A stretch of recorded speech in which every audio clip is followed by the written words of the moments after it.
લોકસભા 2019 માટે કોંગ્રેસના ઉમેદવારોની જાહેરાતમાં વિલંબ થશે કારણ કે કેટલીક બેઠકો પર કોંગ્રેસે પોતાના સમીકરણો બદલ્યા છે। રાજકોટ બેઠક પરથી કોંગ્રેસે શિવરાજ પટેલને ઉમેદવાર બનાવવાનું મન બનાવ્યું છે। કોંગ્રેસ શિવરાજના જવાબની રાહ જોઈ રહી છે। શિવરાજ પટેલ નરેશ પટેલના પુત્ર છે તો જામનગર અને જૂનાગઢ બેઠકો પર કોંગ્રેસ કોર્ટના ચુકાદાની રાહ જોશે। જામનગરમાં હાર્દિક પટેલ અને જૂનાગઢમાં ભગવાન બારડની ટિકિટ આપવા કોંગ્રેસ મક્કમ છે તો પાટણ બેઠક પરથી અલ્પેશ ઠાકોર અથવા જગદીશ ઠાકોર એમ બેમાંથી એકને ઉમેદવાર બનાવાશે। જોકે આ બંનેમાંથી કોણ ચૂંટણી લડશે તેનો નિર્ણય બંને નેતાઓ પર છોડવામાં આવ્યો છે। મહત્વની વાત છે કે હજુ પણ કોંગ્રેસની યાદીમાં વિલંબ થઈ રહ્યો છે। એક તરફ અનેક જે કયાસો લગાડવામાં આવી રહ્યા છે, જાતિગત સમીકરણો છે જેના આધારે અત્યારે જે યાદી છે તેમાં વિલંબ થઈ રહ્યો છે અને અન્ય જે કોર્ટ કેસના તમામ જે આદેશ છે અને નિર્ણય છે તેને લઈને અત્યારે રાહ જોવામાં આવી રહી છે। તો આજ મુદ્દે વધુ જાણકારી મેળવીશું ટીવી9ના સંવાદદાતા દીપેન પઢિયાર પાસેથી।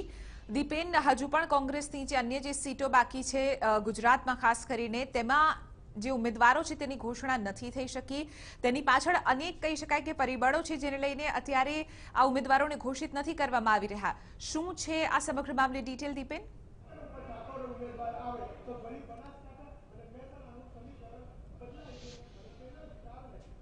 બિલકુલ ચિત્રા, કોંગ્રેસના જે બાકી ઉમેદવારો છે તેની જાહેરાત થવામાં ચોક્કસથી વિલંબ થઈ શકે તેમ છે। ખાસ કરીને સૌરાષ્ટ્રની વાત કરવામાં આવે તો જામનગર અને જૂનાગઢ જે બેઠકના જે બે ઉમેદવારો છે, હાર્દિક પટેલ અને ભગવાન બારડ, આ બંને ઉમેદવારોને કોંગ્રેસ છે તે લોકસભાની ચૂંટણી લડાવવા માટે મક્કમ છે, પરંતુ આ બંને ઉમેદવારોના કેસ છે તે હાઈકોર્ટમાં પેન્ડિંગ છે। ત્યારે કોંગ્રેસ છે તે કોર્ટના ચુકાદાની રાહ જોઈ રહી છે। જ્યાં સુધી કોર્ટનો ચુકાદો ન આવે ત્યાં સુધી કોંગ્રેસ આ બંને ઉમેદવારની જગ્યાએ અન્ય ઉમેદવારની પસંદગી કરવા માટે તૈયાર નથી। તો પાટણ બેઠકની વાત કરવામાં આવે તો પાટણ બેઠક ઉપર જગદીશ ઠાકોર અને અલ્પેશ ઠાકોર છે તેમને કોંગ્રેસ લડાવવા ઈચ્છી રહી છે।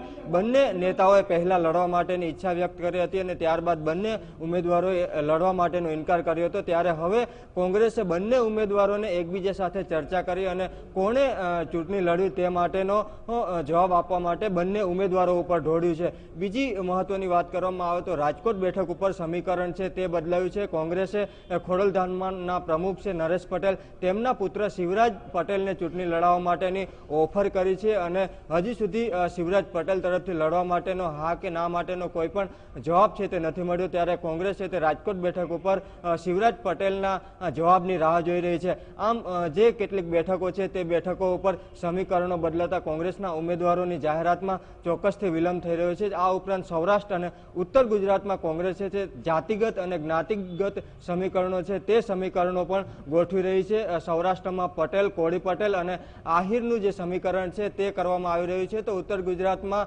ચૌધરી, ઠાકોર અને પટેલ સમાજ છે તે સમીકરણને ધ્યાનમાં રાખી અને ઉમેદવારોની પસંદગી કરાઈ રહી છે। આમ તમામ સમાજને ધ્યાને રાખવામાં આવી રહ્યો છે। કોઈપણ સમાજને ટિકિટની ફાળવણીમાં અન્યાય ન થાય અને વિરોધનો સામનો ન કરવો પડે તે માટેના સોગઠા છે તે પણ કોંગ્રેસ દ્વારા ગોઠવવામાં આવી રહ્યા છે। સમગ્ર મામલે જાણકારી આપવા બદલ। તો અનેક એવા કહી શકાય કે વિલંબ અત્યારે કોંગ્રેસની યાદી જાહેર કરવામાં થઈ રહ્યા છે। શિવરાજ પટેલના જવાબની રાહ જોવામાં આવી રહી છે। આ સાથે જ હાર્દિક પટેલ હાલમાં જ કોંગ્રેસમાં જોડાયા છે અને હાર્દિક પટેલ ઉપર જે કેસ ચાલી રહ્યા છે તેને લઈને શું તે લોકસભા ચૂંટણી એટલે કે ઇલેક્શન 2019 કન્ટેસ્ટ કરી શકશે કે નહીં તેને લઈને કોર્ટની રાહ જોવામાં આવી રહી છે।